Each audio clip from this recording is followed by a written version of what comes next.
हजरत हारून बिन मूसा कहते हैं मैं ताबी हूं। किसके शागिर्द हैं? हजरत अनस बिन मालिक के रदियल्लाहु ताला अन्हु। हुजूर के गुलाम के जिन्होंने दिल पर जानी डिठा ओ अखियां ही तक लिया। गुलाम के गुलाम, गरीब आदमी, टोकरियां, छोटी छोटी टोकरियां फल रखने वाली बेच के गुजारा करते हैं। एक दरवाजे के आगे से गुजरे तो घर वालों ने अंदर बुला लिया। कहते हैं महल है, मलका बैठी है। मलका कहने लगी तू बड़ा सीनो जमील है, आ मेरे साथ मुंह काला कर। कहते नजर झोंक गई। कहने लगे तूने मेरा सिर्फ हुस्न देखा है, मेरे दिल में जो मेरे नबी का इश्क है वो नहीं देखा। तूने मेरे दिल में जो मेरे मुस्तफा का इश्क है। और बोया किसने? अनस बिन मालिक ने। अनस बिन तैबा से मंगाई जाती है, सीनों में रचाई जाती है। तौहीद की मैं प्यालों से नहीं नजरों से पिलाई जाती है। मैंने अनस बिन मालिक से फैज लिया मोहब्बत का। कहने लगी जितने पैसे तू कहेगा, इतने पैसे।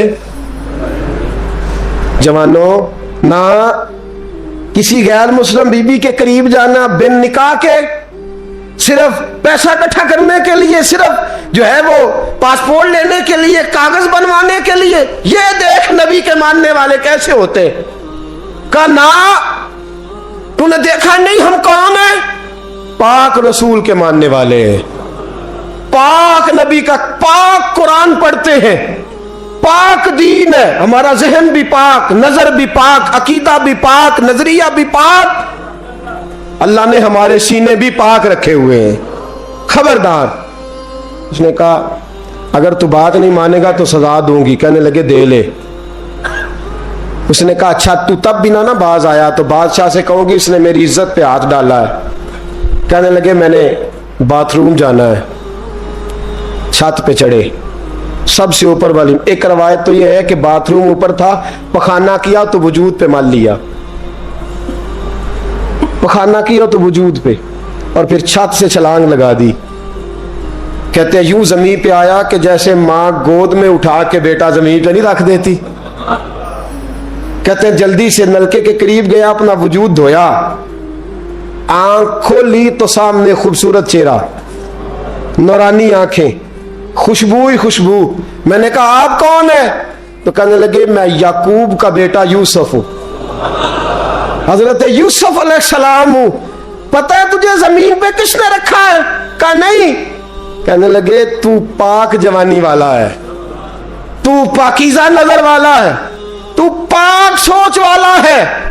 हजरत जिब्रील पहले वही लेके आते थे, आज एक बार फिर जमीन पे आए हैं, पर पे बिठा के तुझे जमीन पे छोड़ गए हैं, पर पे बिठा के जमीन पे छोड़ गए हैं।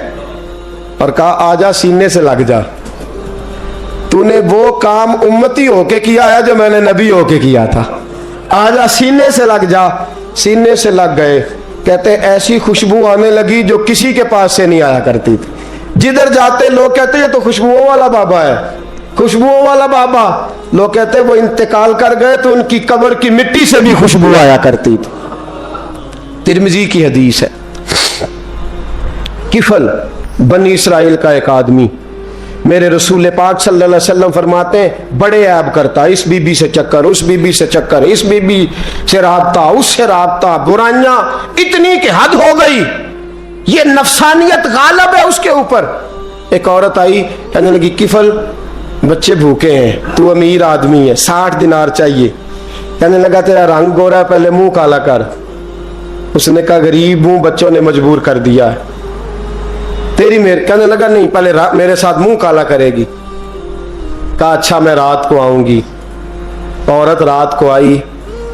किफल ने हाथ आगे बढ़ाया तो बीबी कांपने लगी। कहने लगा कोई नहीं देख रहा, कोई नहीं देख रहा, कोई नहीं।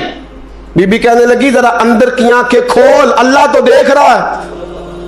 अंदर की खोल ना, अल्लाह तो देख रहा है, तू कैसे कहता कोई नहीं देख रहा? बस दिल पे चोट आई, कांपा। 60 दिनार दिए, बीबी को वापस भेज दिया। आंखों में आंसू आए। कहने लगे या अल्लाह मौत दे दे। इंतकाल कर गया। मेरे रसूल पाक के लफ्ज है तिरमिजी में, फरमाया सवेरे दरवाजे पे लिखा था कद गफर अल्लाहु लिल किफल, लोगों गवाह हो जाओ अल्लाह ने किफल की बख्शिश फरमा दी है, अल्लाह ने माफ। अगर वो इतने ऐबों के बाद बाज आ गया तो माफ कर दिया। आ मेरे दोस्त हम भी बाज आ जाए। आ जब जुमे की नमाज में सर सजदे में रखे तो कह या अल्लाह उम्मत की सारी बेटियां मेरी बहनें हैं, या अल्लाह सारी बहनें मेरी बहनें हैं। ऐ अल्लाह मैं जिसको देखूंगा बहन की नजर से देखूंगा, जिसको देखूंगा बेटी की नहीं। और याद रखे रसूल पाक सल्लल्लाहु अलैहि वसल्लम ने फरमाया जिसको नमाज में मजा नहीं आता, जिक्र में मजा नहीं आता, वो नजर पाक कर ले। अगर नजर पाक हो गई तो इबादत में दिल लगने लग जाएगा। हदीस है, दिल लगेगा। और लित्तय्यबीन लित्तय्यबात, अगर तू पाक रहेगा तो तेरा घर भी पाक रहेगा, अगर तू पाक है तो तेरा बिस्तर भी। कुरान का फैसला है, मैंने कहा लिल खबीसीन लिल खबीसात। अगर तू गंदा है तो मत उम्मीद रखना कि तेरे घर में पाकीज़गी रहेगी। जैसी करनी वैसी भरनी पर बात आइंदा जुमे करूंगा, लेकिन ये इतनी सी बात याद रखे। फरमाया कुरान ने कि पाक मर्दों के लिए पाक औरतें होती हैं और खबीस मर्दों के लिए। ये कुरान कह रहा है, मैं नहीं कह रहा, कोई कौल नकल नहीं कर रहा। गंदे मर्द और उनके लिए और पाक मर्द।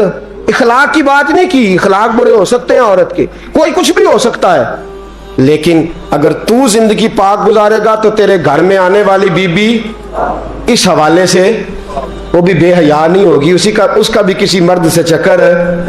तो अगर तू पाक औरत और अपने बच्चों को पाक मां देना चाहता है तो पाक हो जा। ये कुरान ने कहा है।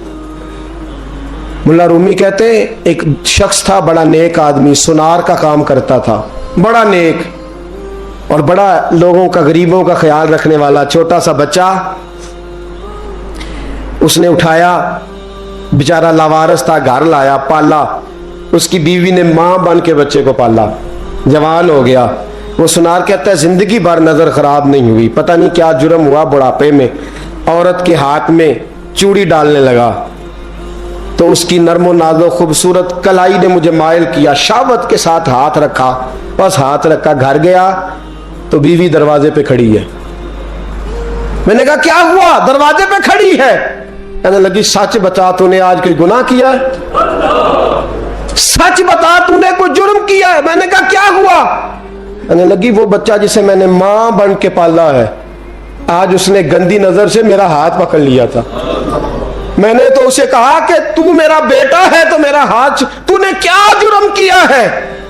वो शख्स सजदे में गिर गया, कहने लगा अल्लाह मेरी बच्चियों की हिफाजत कर ले, अल्लाह आज के बाद ये जुर्म नहीं करता, मेरी बीवी की हिफाजत फरमा, मेरे घर को संभाल, आज के बाद नहीं करता। अभी दुआ करके उठा नहीं कि वो नौकर गुलाम, वो ले पालक बच्चा पीछे खड़ा हो गया। कहने लगा आका मुझे पता नहीं चला कैसे जुर्म हो गया, मैंने अपनी माँ से भी माफी मांग ली है, खुदा से भी मांग ली है, आपसे भी मांगता हूं। उसके मुंह से माफी के जुमले निकले, धड़ाम से जमीन पे गिरा, उसकी रूह परवाज कर। अगर तू चाहता है तेरा घर बच जाए तो मेरे दोस्त अपनी नजर को बचा। नजर शैतान के तीरों में से एक तीर है। जवानों अगर कभी मैसेज करने हुए किसी को तो मेरे मुस्तफ़ा करीम सल्लल्लाहु ताला अलैहि वसल्लम के दीन का पैगाम मैसेज करो। किसी को कहो कि यार फलां जगह अच्छी तकरीब होने वाली है, चलो चले, आज मैंने इतना दुरूद पढ़ा है, तू भी इतना पढ़, इस काम लगाओ ना पैकेजेस। पर आपको आज तक समझ नहीं आई मेरे दोस्तों कि ये अंग्रेज ने हमें पैकेज दिए किस लिए? ये गंद को फरोग देने के लिए, वरना 1.5 घंटा 2-2 घंटे कौन बात करता है? सुबह 7 से रात 7, रात 7 से सुबह 7 का किस लिए? वो चाहता है नौजवानों कि तुम्हें नबी पाक का इश्क से तुम्हारी तार तोड़ के तुम्हें औरत के दामे फरेब में उलझा दे, तोड़ दो उसकी सारी चालें, नाकाम कर दो उसके सारे हरबे, नजर पाक कर ले, रूह पाक कर ले। और जिन लोगों का काम ही खवातीन के साथ मुलाकात का है, खुदा रा अल्लाह से डरो। जब भी कोई बीबी दरवाजे पे चढ़ो समझो कि ये आज मेरी बहन सौदा लेने आई है, ये मेरी बेटी सौदा लेने आई है, ये मेरे घर में रहने वाली मेरी भांजी और भतीजी, और एक आपसे मेरी मिन्नत है, ये कज़नों वाला मामला खत्म करें। अगर भाई नाराज होता है तो कोई अर्ज नहीं, खाला नाराज, उसे कहो कजन तो कजन से मैंने देखा हाथ मिला रहे लड़के लड़कियां, और आप, और ये भी खुदा रहा दिकियानुसी, असल दिकियानुसी ये है, तू मेरे छोटे भाई के कपड़े ही नहीं धो के देती। नबी करीम अलैहिस्सलाम ने फरमाया देवर जहर है, जहर, और जहर के बारे में तू कहता है इसके कपड़े धो, इसके जूते पालिश कर। देवर को जहर कहा है रसूल पाक ने सल्लल्लाहु अलैहि वसल्लम। तो अजीब हरकत करता ने दीन, ये दिकियानुसी असल जिसको हमने बना लिया। कजन की मिन्नत करो, बेटा अब तू जवान है, जब रसूल पाक ने मना फरमा दिया तो फिर तू आ, हम हमारे दरमियान बैठ। कोई इजाजत नहीं कजन को कि कजन को मोटरसाइकिल पे बिठाए और बाजार ले जाए, कोई इजाजत नहीं किसी को कि वो किसी के साथ इस किस्म का कोई ताल्लुक जो है उसको परवान चढ़ाए। घर में जरूर आए, बैठे जरूर, लेकिन जहां सब लोग बैठे वहां बैठे मुख्तर वक्त। और आप चूंकि नौजवान बैठे हो, आप किसी के कजन हो, किसी के आप कुछ लगते हो, अव्वल तो किसी के घर जाओ ना। जवानी आवारा फिरने का नाम नहीं, दीन की खिदमत करने का नाम है। दीन की खिदमत, हमारे पास आओ, हम आपको दीन के काम लगाएं। हमारे पास आओ, हम आपको अल्लाह रसूल के काम लगाएं, आपको बतलाएं कुरान कितना पढ़ना है, इसको दुरुस्त करो, तलफ़ुज़ ठीक करो, जरूरियात दीन सीखो, दीन के मामलात में दिलचस्पी, नात सीखो, कुरान सीखो, इबादत सीखो, अपने वक्त को बचाओ और जाना ही कम कर दो। और अगर जाओ भी कभी खाला से मिलने, चाचू से मिलने, अंकल से मिलने, फुफ्फी से मिलने, तो जरूरत के तहत जाओ, जरूरी काम करो और लौट आओ। हिफाजत करो, सामने गड़ा हो तो कोई छलांग नहीं लगाया करता, सामने गड़ा देख के छलांग लगा के कहते हो मैं उलझ गया हूँ, खुदा रहा, इस चक्कर से बच जाओ। वकुल लिल मुमिनीना यगुद्दू मिन अबसारिहिम, अल्लाह फरमाते हैं हबीब इनसे फरमाइए कि मोमिनो नजरें झुका के रखो, वयहफज़ू फुरूजहुम, अपनी शर्मगाह की हिफाजत करो, ज़ालिका अज़का लहुम, ये बड़ी पाकीज़ा बात है।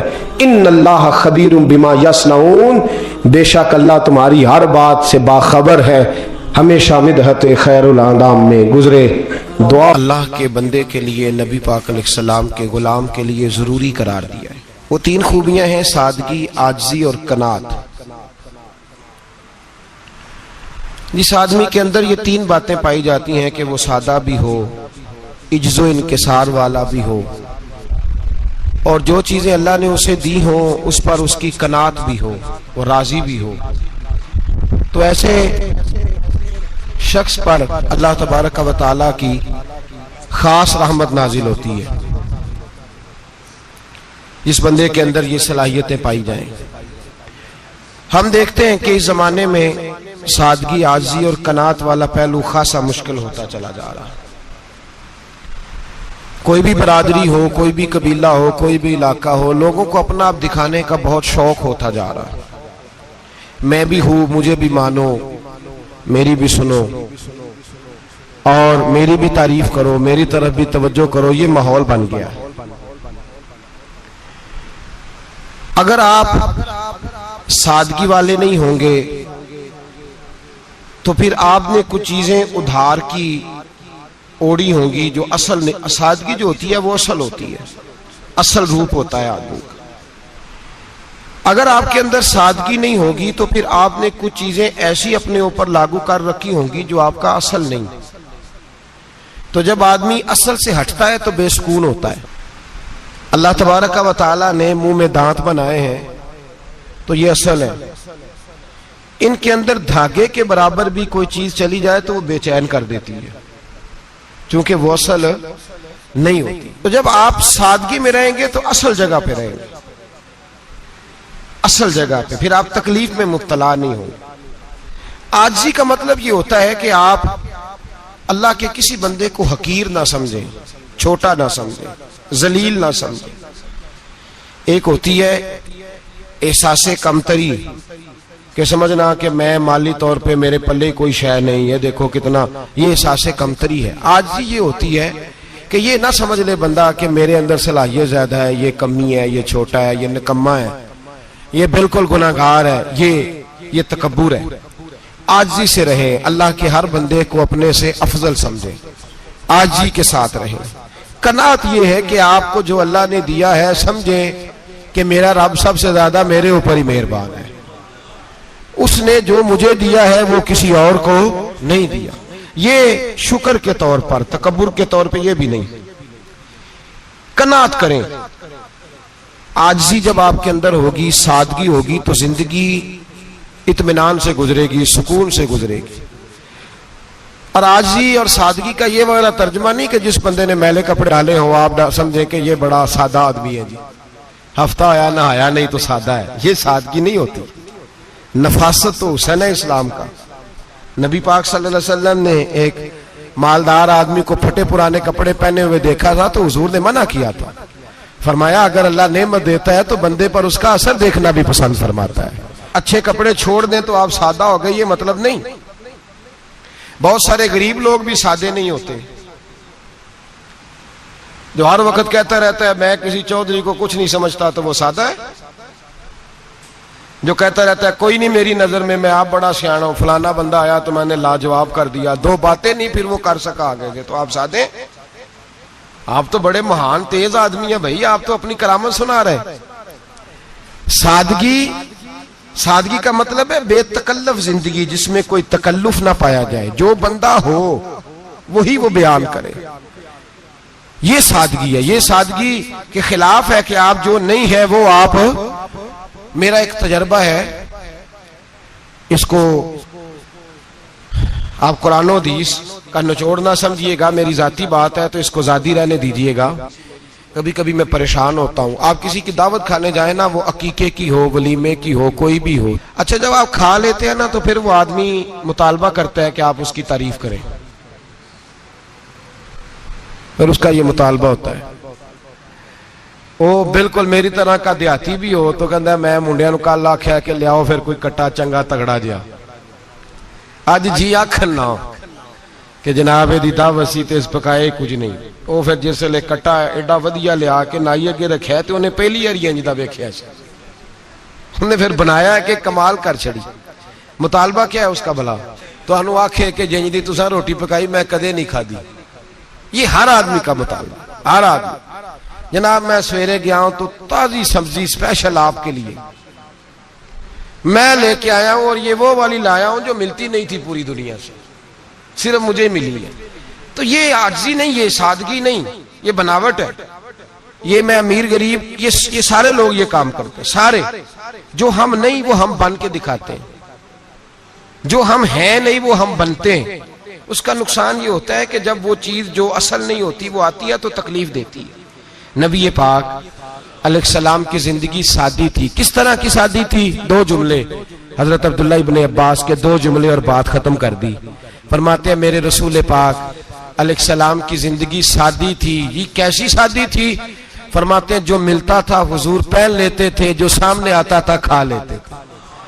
कोई तकल्लुफ नहीं कि मैंने ये नहीं खाना, ये खाना है, ये नहीं लेना, ये लेना है। ये मिजाज नहीं, तबीयत नहीं। हमारी तो पसंद नापसंद होती है ना। हुजूर को कद्दू ज्यादा पसंद था, ये तो आपको हदीस में मिलेगा, ये तो मिलेगा। लेकिन ये नहीं मिलेगा कि नबी पाक सल्लल्लाहु अलैहि वसल्लम को गंदम नापसंद थी, ये नहीं मिलेगा। आपको ये तो मिलेगा कि रसूल पाक को दूध ज्यादा पसंद था, ये नहीं मिलेगा कि सादा पानी नापसंद था। ये तो आपको मिलेगा कि नबी करीम सैयद आलम सल्लल्लाहु अलैहि वसल्लम जमीर पर सोने को पसंद करते थे। ये नहीं मिलेगा कि चारपाई पर सोने को नापसंद करते थे। यानी हुजूर की जिंदगी सादी है, उसमें तकल्लुफ हमारी पसंद नापसंद होती है, और जो जोश है हमें पसंद नहीं वो फिर है ही नहीं सही, वो गलत हो गई फौरन, वो सिरे से उसका कोई असर ही नहीं रहा, वो बिल्कुल तबाह हो गई। मेरे हबीब पाक सैयद आलम अलैहिस्सलाम ने सादी जिंदगी गुजारी और आजिज़ी वाली जिंदगी गुजारी। हम लोग आजिज नहीं होते, आजिज नहीं हो। अगर हम लोग आजिज हो जाए तो लड़ाइयां खत्म हो जाए। हर खानदान में हर घर में लड़ाई है, इसका मतलब है कि आजिज़ी, जहां आजिज़ी होती है वहां लड़ाई नहीं होती, झगड़ा नहीं होता। हमारा भाई से, भतीजे से, भांजे से, बीवी से, ससुराल वालों से, रिश्तेदारों से, भाइयों से अगर इख्तलाफ चल रहा है और हर जगह चल रहा है तो सारी जगह तो गलतियां नहीं ना पाई जाती, कहीं हमारी भी गलती होती है। तो ये जो इख्तलाफ चल रहे हैं और सुलह नहीं हो रही, इसकी वजह यह है कि हमारे अंदर आजिज़ी इनकिसारी हो, तो फिर तो झगड़ा ही कोई नहीं। मेरे नबी पाक अलैहिस्सलाम की जिंदगी में आजिज़ी है, इनकिसारी है। इसलिए हुजूर ने कभी लंबी चौड़ी बातें नहीं सुनाई। सहाबा कहते हैं नबी पाक अलैहिस्सलाम तकरीर छोटी करते थे, नमाज लंबी पढ़ते थे। तकरीर, नमाज, हमारी बातें लंबी और नमाजें अल्लाहु अकबर, उल्ट बिल्कुल सिलसिला। नबी पाक अलैहिस्सलाम ने सादगी, आजिज़ी को अपनाया। बहुत गरीब आदमी, बड़ा माड़ा बंदा जो 100 रुपया दिहाड़ी लेता है, और बाहर जब वो दिहाड़ी करने गया है तो वो शाम को जब उसने ना समेटा है ना वो सीमेंट और रेत और वो सारी चीजें, तो वहां वो झाड़ू फेर के आया है। फेरते हैं ना जी मजदूर झाड़ू, ये काम वो करने को तैयार है, पर अपने घर में आके झाड़ू देने को तैयार नहीं वो, इसलिए कि ये उसकी मर्दानगी के खिलाफ है। बाहर जब वो गया है, किसी होटल में काम कर रहा है, टाई पैंट कोट पहन के वो बड़ा अच्छा, वहां अगर उसको बर्तन धोने पड़े तो धो लिए, बल्कि अगर नाराज ना हो जाए बाहर रहने वाले साथी, तो ढेरों लोग बाहर जाके होटलों में बर्तन मांजते हैं, लेकिन वहां उनके रोब को, उनके नाम को कोई धब्बा लगता, लेकिन घर के अंदर जिस बर्तन में उन्होंने खुद रोटी खाई है, अगर उनको ये कह दिया जाए ना कि ये धो लो, तो फिर तो तलाक तक नौबत आ जाती, फिर तो मसला खराब है। फिर तो हो सकता है कि बीवी की अम्मा की भी खैर ना हो, तुझे उसने सिखाया कुछ नहीं, मुझे ही तूने कह दिया उठ जा। ये हमारा हाल है, और है हम सारे आजिज़ मिस्कीन, है हम सारे माड़े गरीब, ये सारा अपनी जगह तय। लेकिन जहां डटना है, बल्कि यूं समझ लें कि जहां रोब ना चला वहां मिस्कीन हो गए, और जहां चल गया अब बादशाह हो गए। मेरे रसूल पाक सैयद आलम अलैहिस्सलाम का उसवा नूर सुनो, सैयदा तैयबा ताहिरा हजरत आयशा सिद्दीका रदी अल्लाह ताला अन्हा फरमाती हैं, हुजूर घर में आते, अगर घर के अंदर झाड़ू देने वाला है तो मुस्तफा ने उठा के काम करना शुरू कर दिया है। ये मामूली बात नहीं। अगर हजरत फातिमा ज़हरा की चक्की पीसने के लिए फरिश्ते आ सकते हैं, तो रसूल पाक के घर का काम करने के लिए भी आ सकते हैं, लेकिन मेरे नबी पाक सल्लल्लाहु अलैहि वसल्लम घर में अपने कपड़े धो लेते, फट जाते तो हुजूर सी लेते। यहां तक कि हजरत आयशा फरमाती है, एक दिन हुजूर ने कहा खाना पकाओ, तो मैंने कहा कनीज आटा गूंद रही है। नबी पाक ने मालूमात की तो पता चला कि वो कनीज तो जा चुकी, बीमार थी। फरमाती है हुजूर ने अपने दस्ते मुबारक से आटा गूंदा, नबी पाक ने गूंदा, नबी पाक ने। लगे जो मजदूर शाह ऐसा, न धुन न दौलत सरबराह ऐसा, अर्श नशी का जमी पे घर है, मेरा पैगंबर अजीम तर है। नबी पाक ने आटा गूंदा, और आटा गूंद के फरमाया आयशा आओ रोटी पका दो, मैंने आटा गूंद दिया है। ओ भाई मैं बहुत बड़ा नवाब हूं मैं आजिज़ मिस्कीन, लोगों की मैं कमियां कोताहियां सुनाता हूं, लेकिन अगर जरा सा भी हाथ हिलाना पड़े तो उस वक्त ना जहां रोब चलता है वहां तो चलाना चाहिए ना। जितना हमारा दबदबा बनता है आजिज़ी, इनकिसारी, ये इंसान को संवारती है, ये उसको सुकून देती है, ये उसके अंदर पैदा करती है वो चीज जो उसे अल्लाह के करीब करती है। अगर आप बड़े हैं तो फिर आप बड़े ही रह जाएंगे, बन कुछ नहीं सकेंगे। अगर आप में तकब्बुर है तो फिर अना का बुत कायम हो जाएगा, बन कुछ नहीं सकेंगे आप। हर आदमी को अपना आप दिखाने का शौक है, बनाने का शौक है, शोहरत, नाम बरी, अपने आप को जाहिर करना, बताना। 1,44,000 सहाबा थे मेरे रसूल पाक के, सारे कहिए सल्लल्लाहु अलैहि वसल्लम। जब हुजूर का नाम सुने तो दरूद पाक पढ़ा करें सल्लल्लाहु तआला अलैहि वसल्लम। 1,44,000 सहाबा थे, काम कर गए, किसी ने नाम नहीं बनाया, काम किया। शायद चंद 100 के नाम किताबों में मिलते हो, बाकियों ने काम किया, नाम पर तवज्जो ही नहीं। और कुछ ऐसे भी थे जो आए नहीं, बात मानी है मेरे नबी पाक की, हजरत वैसे करनी रदी अल्लाह, तशरीफ नहीं लाए, घर रह के भी हुजूर की बात मानी है। माँ की खिदमत करो, नहीं आए, खिदमत करी, तशरीफ नहीं लाए, घर रह के बात मानी। दर्जा क्या दिया मेरे रसूल पाक अलैहिस्सलाम ने? ड्यूटी लगाई मौला अली शेर खुदा की, हजरत उमर फारूक रदी अल्लाह ताला। फरमाया मेरा जुब्बा ले जाना और मेरे अवैस से मिलना और उसे कहना मेरी उम्मत की बख्शिश की दुआ मांगे। भाई घर रह के बात मानी, कोई शोरा नहीं, कोई नाम नहीं। इमाम अब्दुल वहाब शौरानी कहते हैं करन के लोग उन्हें रोड़े मारते थे, और उनसे पूछते थे तेरा नाम क्या है, तो जनाब वैसे करनी फरमाते थे अगर तो कयामत में बख्शा गया तो नाम बता दूंगा, और अगर वहीं अड़ गया तो नाम से क्या रह जाएगा, यहां तो लिखा रह जाएगा। और फिर दुआ मांगी, इमाम शौरानी ने लिखा है दुआ मांगी हजरत अवैस करनी ने, ए अल्लाह मैंने जिंदगी छुप के गुजारी है, मुझे जाहिर ना करना, मैं सिरापा मखजन राज था और रहा था मुद्दतों राज में, ये तो तेरा शौक के दीद कशा कशा मुझे खींच लाया मजाज में।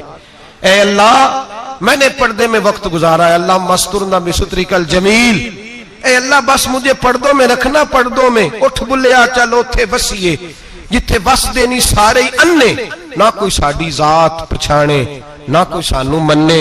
ए अल्लाह मुझे पर्दा दे, शोहरत नहीं चाहिए, मेरा नाम ना हो, कोई जाने कोई पहचाने ना, बस मैं तेरा हूं तो छुप के तेरे पास आ जाओ।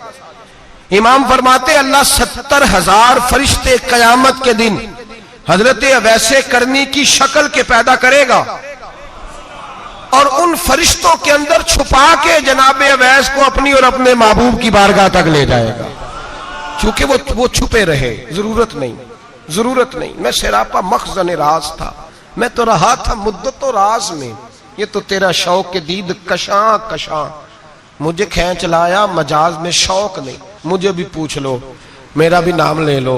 अब तो इस कदर ज्यादा अना का बुत आ गया, रोटी खिलाओ, जिसको खिलाई उसकी फोटो खींच के फेसबुक पे दो, पानी पिलाया तो पहले उसकी फोटो दे लो, अगर सलाम लिया तो पहले छोड़ दो यार, बस करो, ये अना के बुत बना लिए हम लोग।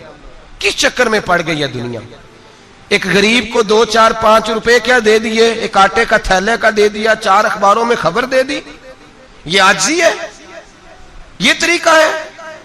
अब तो लोग यहां तक रियाकारी करने लगे, नमाज पढ़ने के लिए आते हैं तो पहले फोटो खींच के आते हैं, जुम्मे की तैयारी करते हुए, बस कर दें, बस करें, कहीं रुके, किसी जगह स्टॉप करें, अपने अंदर इंकिसारी पैदा करें, जो खत्म हो गया वो बच गया, जो अपने आप को बनाता रहा वो कभी बन ना सका, बचा वही जो रब की बारगाह में मिट गया। हमारी तो उम्र गुजर गई है अपने आप को तामीर करते, सारी जिंदगी गुजर गई, मेरा भी नाम लो, 30 साल में रह के आया हूं जी सऊदी अरब के फलाने महल्ले में, किसी से मेरा नाम पूछोगे तो पहुंच जाओगे। क्या होते थे आप वहां, क्या नाम पूछे, वहां तो बादशाहों के नाम अब कोई नहीं लेता, मिट गए, जो आए थे चले गए। गखड़ आना तो चौक से किसी से भी पूछ लेना, मैं भी होता हूं, क्या होते हो। यहां बड़े लोग थे जिनका तूती बचता था, खत्म हो गए, तू और मैं भी जाने वाले, और जमाना आएगा, मिटने के लिए दुनिया आई है। अगर दुनिया में खुद ब खुद अपने आप को मिटा के रखोगे तो अल्लाह इज्जत अता फरमाएगा। हम तो इतना खड़े हुए हैं कि बहनों से, भाइयों से, ससुराल से, रिश्तेदारों से कट गए हैं बिल्कुल, इसलिए कि बुत नहीं टूट रहा अंदर का। मेरे नबी पाक सैयद आलम अलैहिस्सलाम के गुलाम बड़ा कुछ थे, पर उनकी जुबानों पे कभी कुछ होने का जिक्र नहीं आया। बड़ा कुछ थे वो, बड़ा कुछ थे। हजरत अबू बकर सिद्दीक रदी अल्लाह, बड़ा कुछ थे ना, क्या बात थी।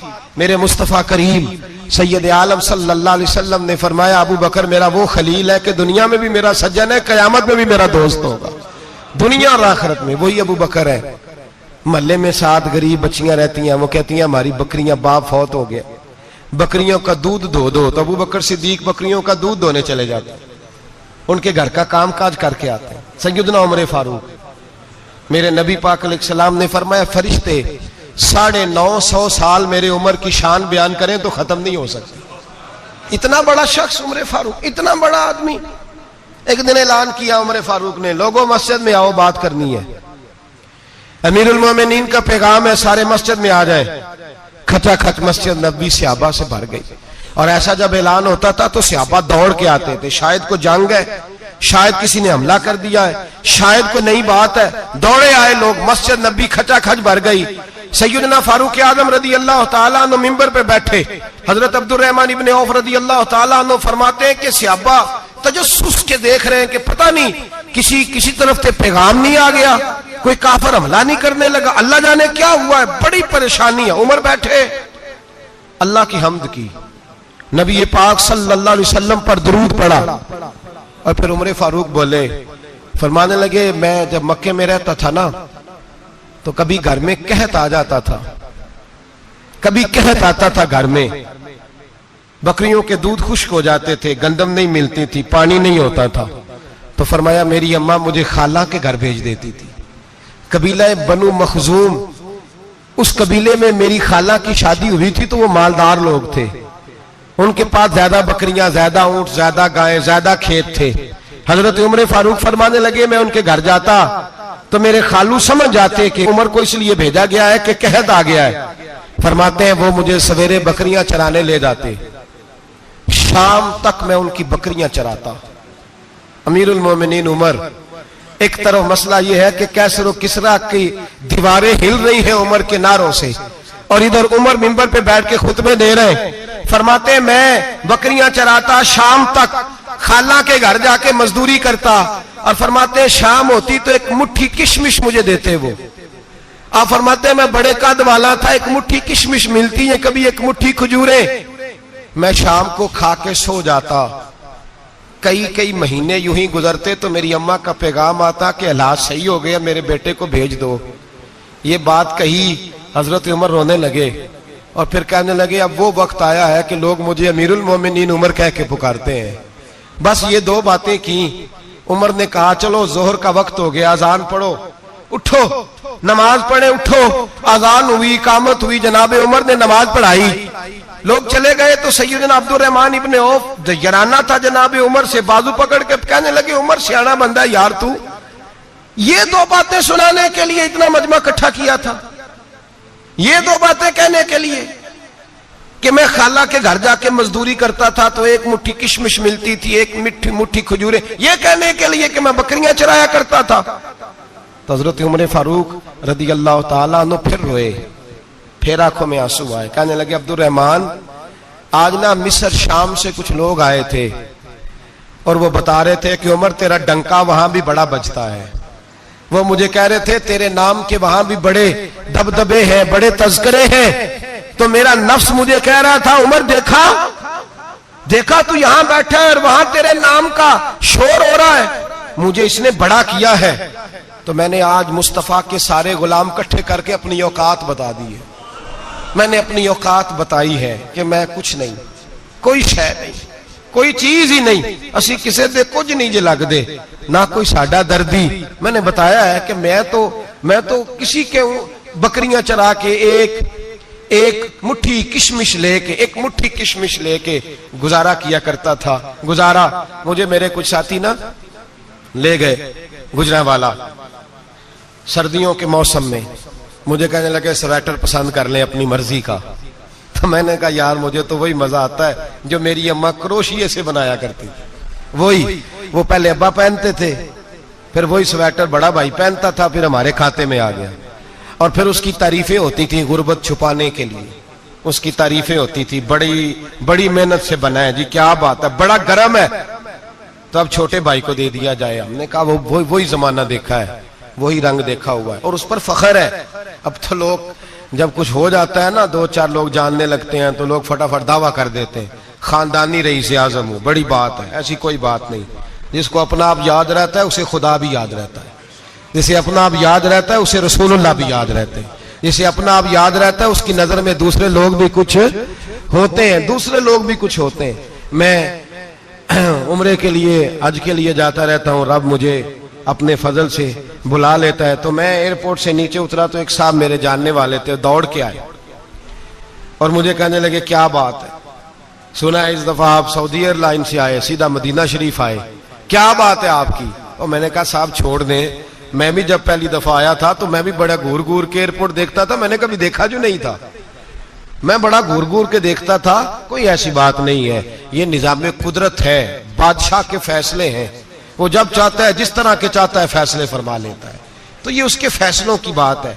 हम लोग ना जिस हैसियत पे होते हैं वहीं रह जाते हैं, पिछली बात भूल जाते हैं। इसलिए हम चाहते हैं जो भी हमें मिले झुक के मिले, जो भी आए, और ये मेरा आपका सबका मुश्तरका मामला है। मेरे नबी पाक सल्लल्लाहु ताला अलैहि वसल्लम ने सहाबा से पूछा तुम्हें बताऊं जन्नत के बादशाह कौन होंगे? जन्नत के आम लोग नहीं, जन्नत के, बोलिएगा जरा, जन्नत के अल्लाह बादशाह। जन्नत में तो जाना बड़ी बात है, और हुजूर जन्नत का भी बादशाह। इब्ने माजा में लफ्ज है, तुम्हें पता है जन्नत के बादशाह कौन होंगे? तो मेरे मुस्तफ़ा करीम सल्लल्लाहु ताला अलैहि वसल्लम के गुलामों ने कहा हुजूर हमें नहीं पता। तो हुजूर ने फरमाया जन्नत के बादशाह वो लोग होंगे जिन्हें दुनिया में कोई भी नहीं जानता था, जिनके कपड़े सादे होते थे, जो गरीब लोग होते, जो सिफारिश करते थे तो उनकी कबूल कोई नहीं करता था, जो किसी के साथ जाते थे तो उनको मानता कोई नहीं था। वो जन्नत के बादशाह होंगे, बादशाह। और फरमाया क़यामत के दिन जब लोग उन्हें देखेंगे तो उन पर फख्र करेंगे, रश्क करेंगे, कहेंगे क्या बात है तुम्हारी, यहां तो शौक ही बड़ा है। गरीबों ने भी पोस्टर बनाए हुए हैं, डाकुओं, लुटेरों, चोरों की तस्वीरों के साथ लगवाए हुए, अपने आप को बड़ा करने के लिए। आज ही इख्तियार करें, आज ही इख्तियार करें, अपने आप को मिटाने की कोशिश करें। रब करीम के बंदे आगे बढ़ बढ़ के अपना आप दिखाते नहीं, बड़ा शौक है, पहले फोटो खिंचा लो, बाकी बातें बाद में होंगी, पहले वीडियो बना लो, बाकी कुछ और बाद में होगा। पहले अब तो परसों तरसों मुझे एक मौलाना कहने लगे कि आपसे मैंने, वो यहाँ जुमा पढ़ने आते हैं कभी कभी, मेरे दोस्त हैं, कहते हैं आपसे मैंने सुना था कि अगर कोई उस नबी पाक का फरमान है, अगर कोई नजराना दे तो उसको ले लो, अगर कोई तोहफा दे तो उसको, हुजूर ने फरमाया ले लो अगर तुम्हें को देता है, अपनी मर्जी से, मांगना मना है, कुछ दे दे तो ले लो, वरना एक वक्त आएगा तुम मांगोगे तुम्हें मिलेगा नहीं, जब को दे दे तो ले लो। कहने लगे आपने कहा था को दे दे, तो उस वक्त से मैं कोई सूट देता है मुझे मेरी मस्जिद का नमाजी तो मैं ले लेता हूं, कोई मुझे कोई और शय देता है तो मैं आपसे सुन के, तो अगर मेरी मस्जिद का नमाजी सूट पकड़ाते साथ फोटो भी खींचे तो फिर मेरे लिए क्या हुक्म है, वो खुशबू की डब्बी देते हुए साथ फोटो भी खींचे फिर मेरे लिए क्या हुक्म है। कहने लगे रमजान में ये हाल हुआ है कि लोग कपड़े दे रहे थे और फोटो खींच रहे थे, क्या चक्कर है, कहां चले गया। गरीब आदमी की इज्जत नफ्स को कुचल डाला पकड़ के। एक जोड़ा साल के बाद इमाम को दिया, उसकी भी तस्वीर खींच के फेसबुक पे दे डाली। ये हमारी आजिज़ी है, ये हमारा प्यार है, ये हमारा अंदाज है। भाई ये हम गलत रास्ते पे, गलत डगर पे चल निकले, हमें वापस आना पड़ेगा। मेरे नबी पाक अलैहिस्सलाम ने आजिज़ी को पसंद किया।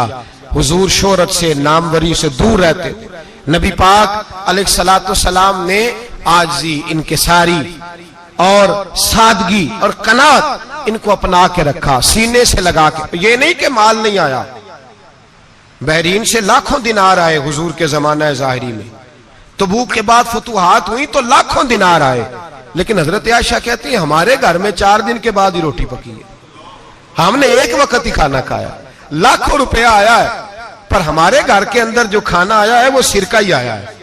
हमने रात अगर रोटी बच गई है तो सवेरे उठ के रात वाली खाई है। हमारे घर के अंदर वही हालात रहे, इसलिए कि मेरे नबी पाक अलैहिस्सलाम ने फरमाया मैं तुम्हारी दुनिया से हासिल करने नहीं आया, मैं तो मुसाफिर की तरह वक्त गुजारने आया। हम ज्यादा के चक्कर में निकले तो बड़ा कुछ कुचल के आ गए। बड़ा कुछ आजिज़ी जब पैदा होती है, इनकिसारी जब पैदा होती है, जब तवाज़ो आती है, फिर इंसान बनता है, फिर वो समझता है, फिर उसके अंदर तब्दीली आती है, फिर वो।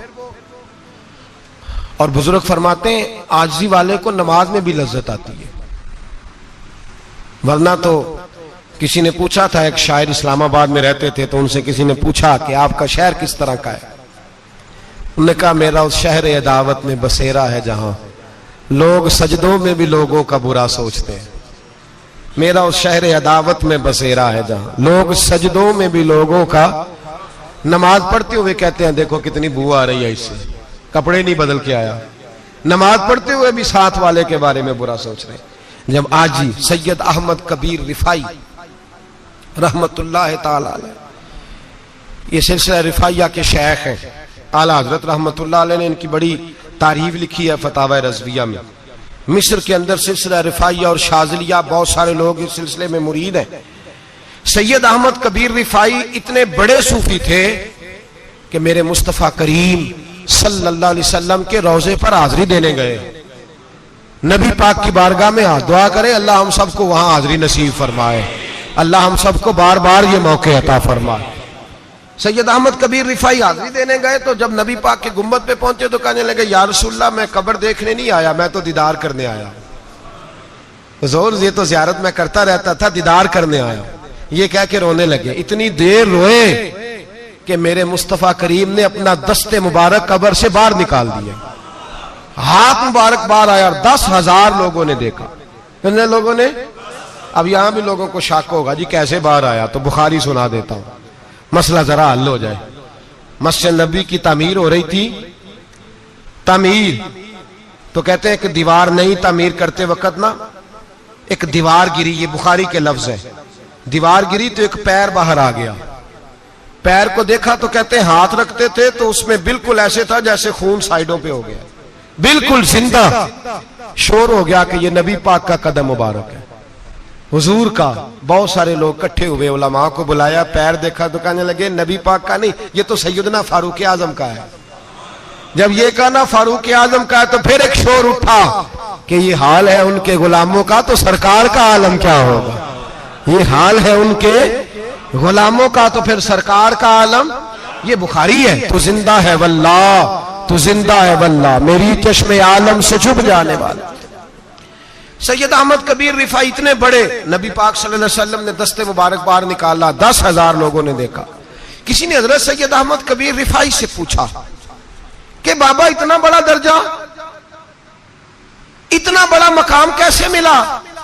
तो बाबा जी कहने लगे जिंदगी में कभी किसी को हकीर नहीं समझा, किसी को कभी हकीर, कभी किसी को अपने से कमतर नहीं समझा। तो अल्लाह ने देखे ना, अगर आप नहीं समझेंगे तो उसके लिए भी आपको उन्वान मिल जाएंगे, और अगर समझना है अपने आप को बड़ा तो उसके लिए भी मौके मिल जाते हैं। हजरत शफीक बल्खी बहुत बड़े सूफी बुजुर्ग हुए पर नौजवान थे, जवानी में ही अल्लाह ने बड़ा मर्तबा दिया। हजरत अब्दुल्ला बिन मुबारक बूढ़े थे, दोनों एक महफिल में इकट्ठे हुए। अब बगदाद सारा मानने वाला था और दोनों का मानने वाला था। आखिर में दुआ बुजुर्ग कराया करते थे महफिल के इख्तिताम पर। हजरत शफीक बल्खी जनाब अब्दुल्ला बिन मुबारक से कहने लगे आप दुआ करें, आप दुआ करें, आप बुजुर्ग हैं, अब जिसने जो मानना है उसे उसके लिए उन्वान भी मिल जाएगा। हजरत सैयदना अब्दुल्ला बिन मुबारक कहने लगे बेटे तू दुआ कर, तेरी उम्र थोड़ी है, तेरे गुनाह भी थोड़े हैं, तेरी उम्र थोड़ी है, तेरे गुनाह भी थोड़े हैं। तो सैयदना शफीक बल्खी कहने लगे नहीं हुजूर आप दुआ करें, आपकी उम्र ज्यादा है तो नेकियां भी तो ज्यादा ही है ना, नमाजें भी तो आपकी ज्यादा है ना, रोजे भी तो ज्यादा, रमजान भी तो आपकी उम्र में ज्यादा है ना, आज भी तो आपने ज्यादा। अगर आपने किसी को अपने से बड़ा समझना है तो उन्वान आपको मिल जाए, छोटा समझना है तो उसके लिए भी उन्वान आपको। बात तो ये है कि आप क्या करना, अगर आप किसी को हकीर समझना चाहते हैं तो बात खत्म हो गई। सैयद अहमद कबीर रिफाई फरमाते हैं जिंदगी भर कभी किसी को हकीर नहीं समझा। अल्लाह की सारी मखलूक की क्या बात है। अल्लाह कुरान में कहता है इन्नल्लाह ला यस्तही अन यदरिबा मसलन मा बऊदतन फमा फौकहा। अल्लाह शर्म नहीं करता कि एक मच्छर की मिसाल बयान करे या उससे भी कमतर। अल्लाह मच्छर की बात करता है इतना बड़ा होके, वो कहता है मैं करूंगा, मेरी मखलूक जो है मेरी तो हजरत अहमद कबीर रिफाई फरमाने लगे मैंने कभी किसी को हकीर, बोलिए कभी किसी को हकीर। हम लोगों के पास उन्वान बड़े हकीर समझने के लिए, हम समझ लेते हैं। अमीर आदमी कहता है गरीब मेहनत क्यों नहीं करता, मेहनत करे अमीर हो जाएगा, उन्वान हुआ कि ना तनकीद करने का। 4 बच्चे हैं करें कमाई अमीर हो जाएंगे, अब वो हकीर समझ रहा है गरीब को। गरीब भी अमीर को हकीर समझता है, वो भी कहता है जो इसने कमाया सारा ही हराम है, जायज एक पैसा नहीं, उसने भी हकीर समझ लिया। यानी वो ये कह रहा है कि मैं हलाल खाता हूं, ये अमीर हराम खाते हैं, तो बात खत्म हो गई। उसने भी हकीर समझ लिया, इसने भी हकीर समझ लिया। अब उन्वान ही था ना, अगर उन्वान बदल लेते तो बात बन जाती।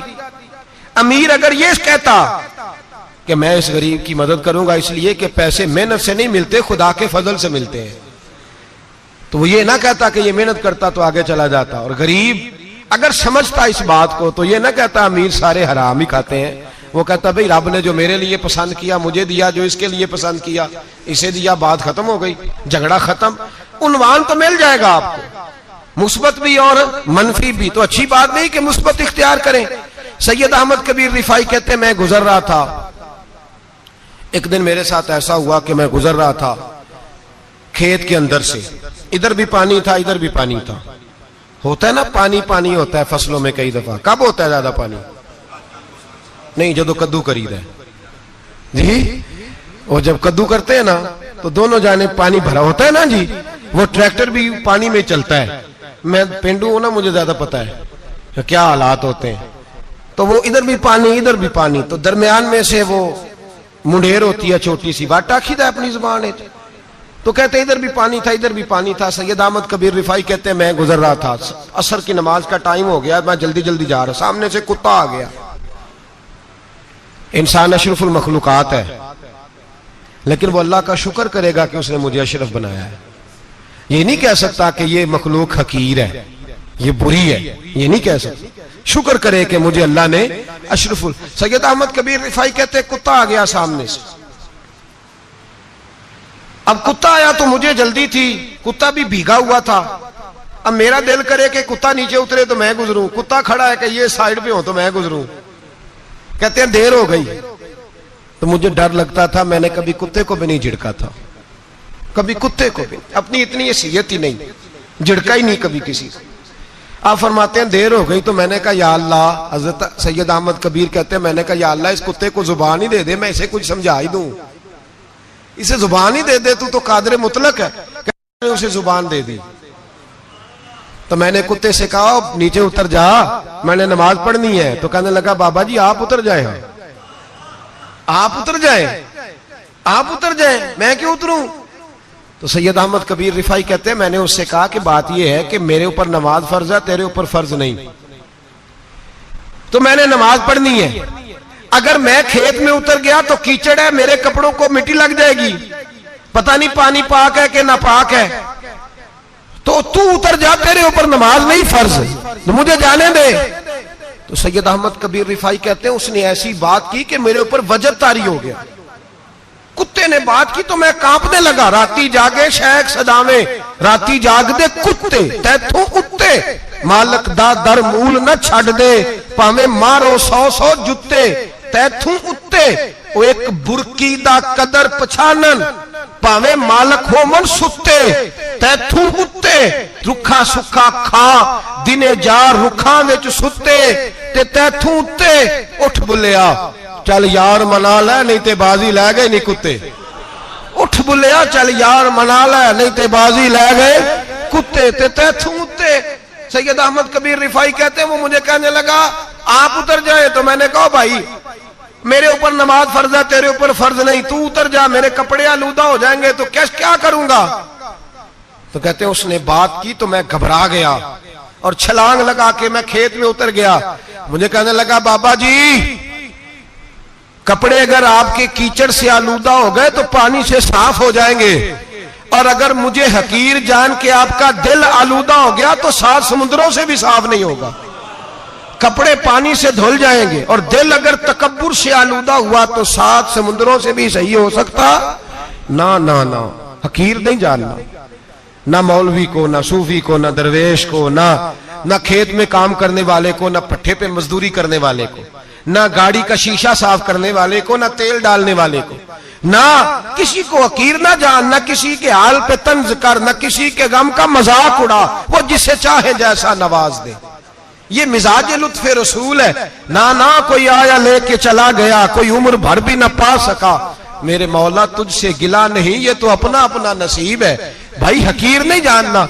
सैयद अहमद कबीर रिफाई फरमाते हैं वो कुत्ता तो गुजर गया, मैं दौड़ा घर गया, जाके मैंने गुस्ल किया, कपड़े बदले। फरमाते हैं पहले भी मैं असर पढ़ता था, पर आज जब नमाज पढ़ी तो बड़ा ही मजा आया। मैं सर सजदे में रखूं मेरा उठाने को जी ही ना चाहे, मैं रुकू में जाऊं तो मेरा सर उठाने को दिल ही ना चाहे। मेरा दिल करे आज मगरिब लेट हो जाए, आज सूरज देर से गुरूब हो, मैं आज सारा दिन असर ही पढ़ता रहूं। भाई जब तू आजिज़ी वाली पढ़ता है, जब तू इनकिसारी वाली पढ़ता है, जब तू हजरत सैयदना मुआविया बिन खुतैज रदिया, एक हजरत मुआविया बिन सुफियान है, एक मुआविया बिन खुतैज सहाबी हैं, वो कहते हैं मैं जंग फतह करके आया तो सख्त गर्मी का मौसम था, मुझे पता था कि उमर फारूक दोपहर को आराम कर रहे होंगे। आप फरमाते मैं मस्जिद नबी में बैठ गया, एक बच्ची जनाब उमर के घर से निकली तो मुझे कहने लगी मुआविया आपका नाम है। मैंने कहा हाँ। अंदर जाके जनाब उमर को बताया तो उमर दौड़े आए, और जब आए तो सर पे टोपी कोई नहीं, पैरों में जूता कोई नहीं। कहने लगे मैं तेरा इंतजार कर रहा था, आज मुझे उम्मीद थी तू आएगा, तूने बताया क्यों नहीं। तो मैंने कहा हुजूर मुझे पता है रात सारी आप चेहरे पे कपड़ा डाल के मदीने की गलियों में रहते हैं, तो दोपहर को आप आराम करते होंगे, इसलिए मैंने कोशिश की कि आपको बेदार ना करूं, आप आराम कर रहे होंगे, इसलिए ये मैंने कोशिश की कि मैं बैठता हूं मस्जिद में, आराम करता हूं, जब आप आएंगे तो देखी जाएगी। हजरत उमर फारूक ने जलाल किया, फरमाया तू मुझे गाफिल समझता है कि मैं सो जाऊंगा? और आप फरमाने लगे मैं कौम का खादिम हूं जिसकी इतनी ज्यादा रियाया हो वो सो जाए चुप करके, मैंने जवाब नहीं देना अल्लाह की बारगाह में?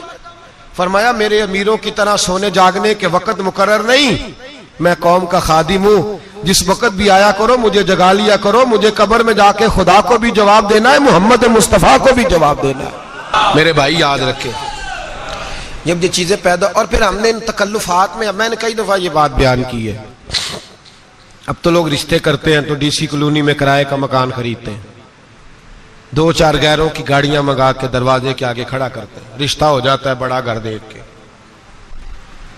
और जब शादी के चौथे दिन पता चलता है कि ये किराए का मकान था, तो रिश्ते मकानों पे कायम नहीं होते, एतबार पे कायम होते हैं। वो एतबार टूटता है तो जिंदगी भर कायम नहीं होता दोबारा। जो आप हैं आप वही रहें, जो आप नहीं है वो कभी बनने की कोशिश ना करें। और मेरे अजीज ये भी याद रखें, आजिज़ी आपको सवार देगी।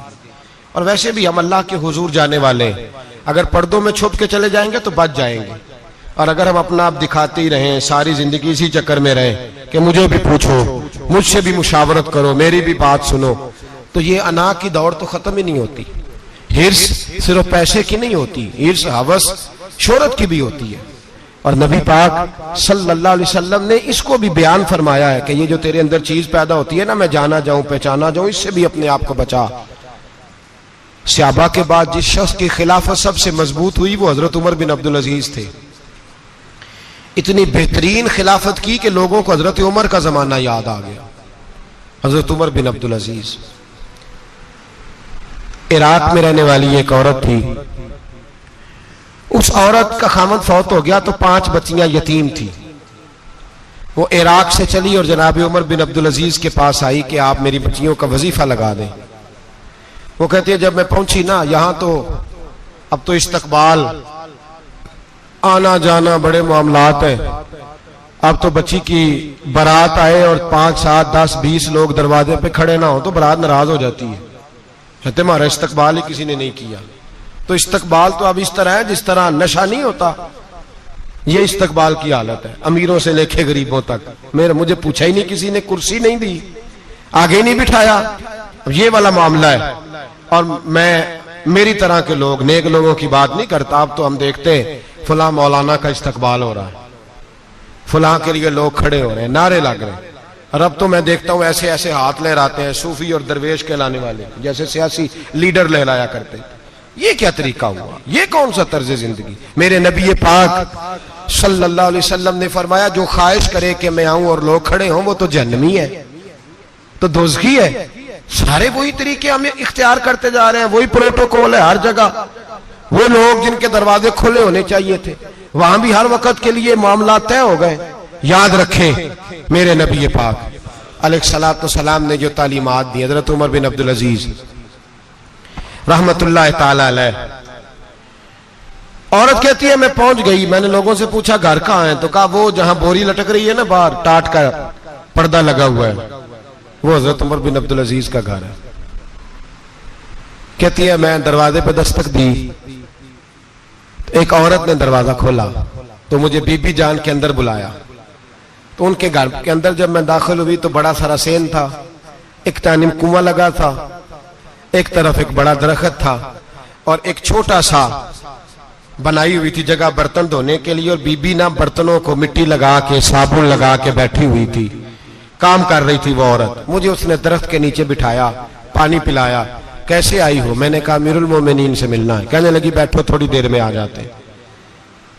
कहती थोड़ी, मैंने समझा घर की कोई मुलाजमा है, मैं बैठ गई। थोड़ी देर गुजरी, फिर दस्तक हुई, उस बीबी ने उठ के दरवाजा खोला। तो जब वो शख्स अंदर आए तो कहने लगी बड़ी देर से बर्तनों को साबुन लगा के बैठी हूं, कहाँ रह गए थे?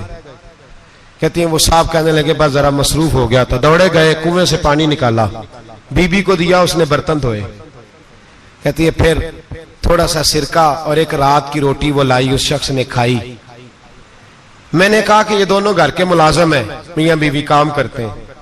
जब वो खाना खा चुके तो वो औरत मेरे पास आई, कहने लगी उठ के मिल लो अमीरुल मोमिनीन से। मैंने कहा कौन अमीरुल मोमिनीन? तो कहने लगी कब से तो आए हैं, ये जिसने कुएं से पानी निकाला यही मुसलमानों का अमीर है, और ये जिसने दरख्त के नीचे बैठ के सिरके से रोटी खाई है यही है। ये फरिश्तों की दास्तान नहीं, ये वो लोग हैं। मैं रात को भी कह रहा था एक जगह पे कि ये लोग जो है ना, जिनका आप रोज शिकवा करते हैं हुकूमतें बड़ी खराब हैं, ये कोई नहीं खराब, बिल्कुल खराब नहीं। जितने सियासी लीडर हैं सारे सही हैं। खराब वो लोग हैं जो इन्हें वोट दे के लीडर बनाते हैं, बिल्कुल खराब नहीं। मैं तो इनके हक में होता जा रहा हूं। नाराज हो गए ना आप लोग? अल्लाह करे तुसी हो जाओ तो अगले इलेक्शन च सियाने भी हो जाओ, आमीन तो कह दे। मैंने कोई मशवरा नहीं देना, इसलिए कि मेरी नजर में कोई ऐसा शख्स नहीं जिसके लिए मैं आपसे कह सकूं कि वोट दें। और हम तो ऐसी बात करें तो कई लोग नाराज होकर चले जाते हैं, लेकिन कोई परवाह नहीं, इसलिए कि ये दीन मेरे नबी पाक का दीन सिर्फ मस्जिद का दीन नहीं। इंशाअल्लाह आइंदा जुम्मे नजरिया पाकिस्तान बयान करूंगा और बताऊंगा कि पाकिस्तान का मतलब क्या, ला इलाहा इल्लल्लाह मुहम्मदुर रसूलुल्लाह सल्लल्लाहु अलैहि वसल्लम। हुजूर का जो कुरान नाफज होगा मस्जिद में, वो कुरान कचहरी में भी नाफज होगा इंशाअल्लाह। और वो कुरान नाफज होने आया है, असेंबलियों में वही कुरान नाफज होगा इंशाअल्लाह। और यही चिराग जलेगा तो रोशनी होगी। बयान करेंगे और डट के बयान करेंगे, आपको बताएंगे। बात जो बात समझा रहा हूं फिल वक्त वो समझे, मुजरम वो नहीं जो बड़ा बन के लूटता है, मुजरम वो है जो उसको सपोर्ट करता है, जिसने उसे बड़ा बनाया है। ये याद रख ले, हमारी कोई बचत नहीं होगी, हमसे पूछा जाएगा। हम सारे कचहरी में खड़े होंगे, अल्लाह सवाल करेगा कि तुम बताओ तुम इनके मददगार क्यों बने थे, तुम सपोर्ट क्यों करते थे, ये पूछा जाएगा और हमने जवाब देना है। बाहर आलाम दाम बरसरे मतलब जनाब उमर बिन अब्दुल अजीज रहमतुल्लाह अलैह के वो बीबी गई तो कहने लगी कि ये अमीरुल मोमिनीन ने कहा, वो उठ के हाजिर हुई, कहा हुजूर मैं इराक से आई हूं, मेरा खामद फौत हो गया, मेरी 5 बेटियां हैं, वजीफा लगा दे। वो बीबी कहती है मेरा दिल था कि यतीम बच्चियों का 100 दिनार साल का लगा देंगे तो बड़ी बात है। कहती है जब मैं उनके पास गई तो हजरत उमर बिन अब्दुल अजीज को बताया तो वो रोने लग गए और मुझसे माफियां मांगने लगे। मैंने कहा हुजूर आप क्यों माफी मांगते हैं? तो कहने लगे इसलिए माफी मांग रहा हूं कि तू मेरी रियाया में थी और तेरी 5 बच्चियां यतीम थी, तुझे खुद चल के आना पड़ा है। मेरा काम था तेरी खबर लेता, माफ कर दे अल्लाह की रिजा के लिए। उन्होंने वजीफा लिखना शुरू किया तो मेरी एक बच्ची का 1000 दिनार साल का लिखा। मैंने कहा अल्लाह तेरा शुक्र है। फिर दूसरी बच्ची का 1000 लिखा तो मैंने कहा अल्लाह तेरा शुक्र है। तीसरी का 1000, चौथी मैंने कहा शुक्र है। जब चौथी का लिखा तो मैंने कहा अल्लाह आपका इकबाल बुलंद करे, अल्लाह आपको हमेशा इसी तरह फलता फूलता रखे।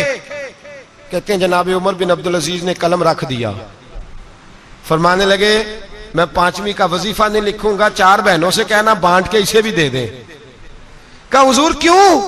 आप फरमाने लगे जब तक तू अल्लाह का शुक्र अदा कर रही थी मैं भी रब से जुड़ा हुआ था और अल्लाह से डर के लिख रहा था। अब तूने मेरी तारीफ की है, अब मेरी जात आ गई है, अब मैं अगर ये वजीफा लिखूंगा तो इससे अल्लाह राजी नहीं होगा, इससे मेरे नफ्स में रिया पैदा होगी। अब मैं 5वीं का नहीं लिखूंगा, जा और जाके इराक के गवर्नर को दे। बीबी कहती है मैं घोड़े पे बैठी और मैं चंद दिनों के बाद इराक पहुंची। जब सवेरे आके मैंने वालिए इराक को रुका दिया तो वो चीख मार के रोया। मैंने कहा क्या हुआ? तो कहने लगा बीबी आज रात को हजरत उमर बिन अब्दुल अजीज का इंतकाल हो गया, फौत हो गए, तो इंतकाल कर गए। कहती मैं भी तड़प के रोई। मैंने कहा मेरी यतीम बच्चियों का क्या बनेगा? तो वो गवर्नर कहने लगा तेरे वजीफे जारी रहेंगे, तुझे मिलते रहेंगे। तो कहने लगी कैसे? कहने लगा मैं अगर तो गवर्नर रहा तो तेरा वजीफा जारी रहेगा, और अगर गवर्नरी से उतर भी गया तो मैं जाती तौर पे मालदार हूं, फिर भी तेरी बच्चियों के माहाना पैसे पहुंचते रहेंगे। मैंने कहा तू क्यों देगा? कहती वो रो पड़ा। कहने लगा अगर अमीर हजरत उमर बिन अब्दुल अजीज जैसे हो तो फिर अल्लाह गवर्नरों के दिलों में भी रहम डाल दिया करता है, फिर मेरे जैसे लोगों को भी वो बदल देता है। हजरत उमर बिन अब्दुल अजीज घर आए, 3 बेटियां थी। एक को आवाज दी, वो आई तो उसने मुंह पे हाथ रखा है। दूसरी को आवाज दी, वो आई तो मुंह पे हाथ रखा है। तीसरी को आवाज दी तो मुंह पे हाथ रखा है। आपने अपनी बीवी से कहा कि ये बच्चियां मुंह पे हाथ क्यों तीनों ने रखा हुआ, क्या बात है? तो बीबी रो पड़ी, कहने लगी 4 दिन हो गए मेरी बेटियां प्यास से रोटी खा रही हैं, 4 दिन हो गए। उनके मुंह से बदबू आती है, इसलिए वो आपके सामने आती हैं तो मुंह पे हाथ रख लेती हैं 4 दिनों से। बीबी रो रही है, हजरत उमर जलाल में आ गए। आप फरमाने लगे, तू ये रो रही है, तू रोई है, तूने मेरे घर में रह के अल्लाह की नाशुक्री की है, तू शुक्र अदा नहीं करती कि 3 वक्त प्याज और रोटी तुझे घर की 4 दीवारी के अंदर मिल जाता।